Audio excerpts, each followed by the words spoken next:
Okay, start. नमस्ते। आज का हमारा पाठ कवि सूरदास के लिखे हुए 2 पदों से संबंधित है। आइए सर्वप्रथम हम लोग कवि के समकालीन साहित्य के विषय में जानते हैं।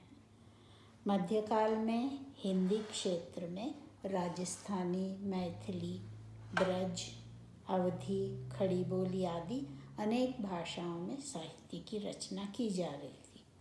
इनमें से ब्रज भाषा में मधुरता, गायकी, लालित्य आदि का विशेष बाहुल्य था। अतः वह कई सदियों तक हिंदी साहित्य की प्रसिद्ध काव्य भाषा बनी रही। कृष्ण की बचपन की लीलाओं और लोगों की सभ्यता और संस्कृति का सहारा पाकर ब्रजभाषा का विस्तार हुआ। स्वभाव से ब्रजभाषा में गाए जाने की वृत्ति है, जिसके कारण वह ब्रज क्षेत्र को पार कर दूर तक फैल गई। ब्रज क्षेत्र मथुरा, वृंदावन आदि के पास का क्षेत्र कहलाता है। सूरदास इसी ब्रजभाषा के महान कवि हैं। इनकी काव्य शैली अत्यधिक विकासशील और धनी है, अतः इनकी रचनाओं को पढ़कर पाठक अक्सर बहुत प्रभावित होते हैं। आइए अब कवि के विषय में कुछ जानकारी हासिल करते हैं। सूरदास का जीवन 1478 से 1583 के बीच दिल्ली के पास सोही नामक ग्राम में बीता। वो ब्रज क्षेत्र में क्रमशः गौघाट, वृंदावन और पारसोली में रहे। वो या तो जन्म से अंधे थे या बाद में अंधे हो गए, ये पता नहीं, पर स्वभाव से भावुक, अंतर्मुखी, गर्वहीन और मीठा बोलने वाले थे। उन्होंने खुद पढ़कर अपने को शिक्षित किया, कोई उनको पढ़ाने वाला नहीं था दूसरा। वो कविता लिखने और गाने में माहिर थे और उनके पास लोक ज्ञान का बड़ा भंडार था। उनको पर्यटन, सत्संग, कृष्ण भक्ति और वैराग्य में विशेष रुचि थी। उन्होंने 1509 या 10 के आसपास शुद्धाद्वैतवाद एवं पुष्टि मार्ग के भक्ति साधना चलाने वाले दार्शनिक महाप्रभु वल्लभाचार्य से दीक्षा ली। उन्होंने अनेक काव्य लिखे, सूरसागर, साहित्य लहरी, राधा रसकेली, सूरसारावली आदि। इनमें से सूरसागर ने उनको सबसे अधिक लोकप्रिय बनाया। सूरदास हिंदी की मध्यकालीन सगुण भक्ति धारा की कृष्ण भक्ति शाखा के महत्वपूर्ण कवि हैं। ये वल्लभाचार्य की पुष्टि मार्ग की भक्ति के अष्टछाप के ऊंचे कवियों में श्रेष्ठ माने जाते। अष्टछाप यानी 8 मुख्य कवियों में से ये श्रेष्ठ माने जाते हैं। वल्लभाचार्य से दीक्षा लेने के पहले सूरदास की कविता रूपी भक्ति में दास्य, विनय और दैन्य भाव झलका करते थे। जब वल्लभाचार्य ने उनके ऐसे दुखी पद सुने, तब उन्होंने सूरदास से कहा, कुछ भगवत लीला के विषय में लिखो। गुरु से भागवत के 10म स्कंद को सुनकर उनकी कवित्व शक्ति भक्ति की ओर चल पड़ी। वो कृष्ण भक्त थे, इसलिए उन्होंने कृष्ण के जीवन को अपनी रचनाओं का आधार बनाया। कृष्ण के जन्म, बचपन और किशोरावस्था के अनेक प्रसंगों को लेकर उन्होंने अत्यंत प्रभावशाली पदों की रचना की।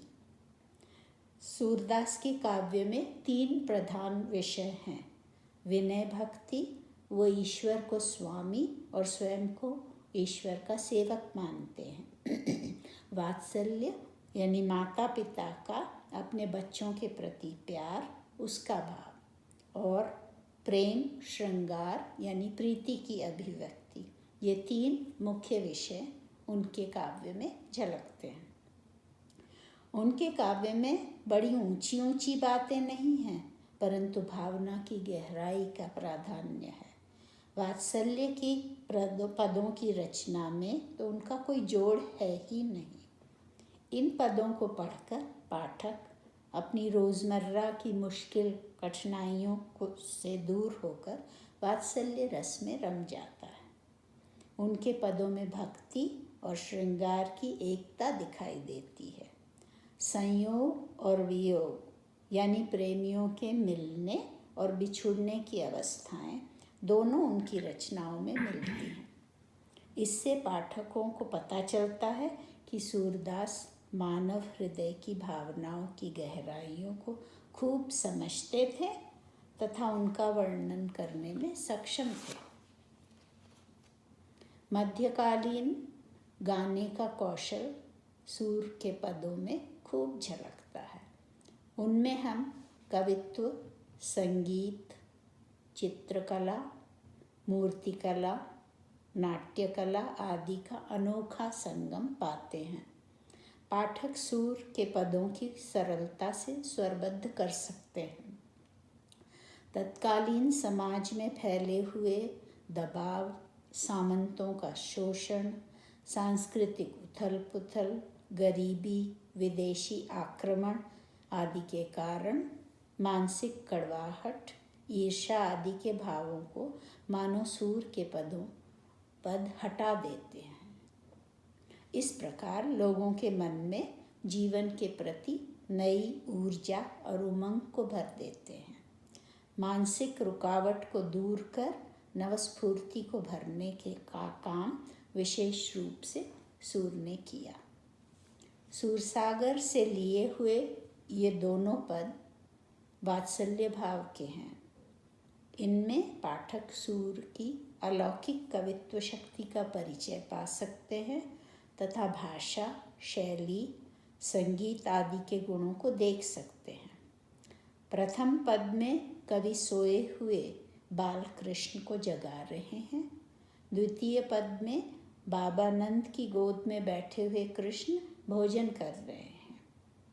दोनों ही पदों में घर घर में जाने जाते इन प्रसंगों को प्रेम तथा भक्ति के भाव झलकते हैं, जो पाठकों के मानस पटल पर अमिट छाप छोड़ जाते हैं।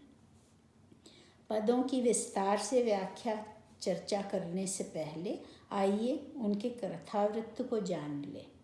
यद्यपि कृष्ण देवकी और वसुदेव के पुत्र थे, उनका लालन पालन ब्रज में यशोदा और नंद के घर भाई बलराम के साथ हुआ था।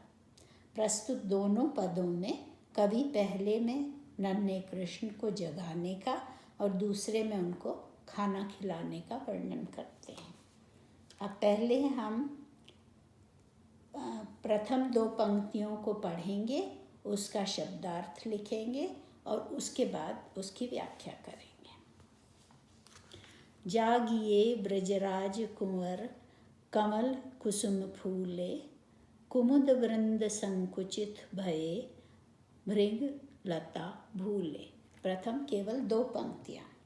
जागिए यानी उठिए, ब्रजराज कुंवर ब्रज के राजा कुमार, कमल कुसुम कमल के फूल, फूले यानी खिले, कुमुद कमल की एक खास किस्म जो सूरज निकलते ही बंद हो जाते हैं, वृंद यानी समूह, संकुचित बंद हो गए, भृंग भंवरे,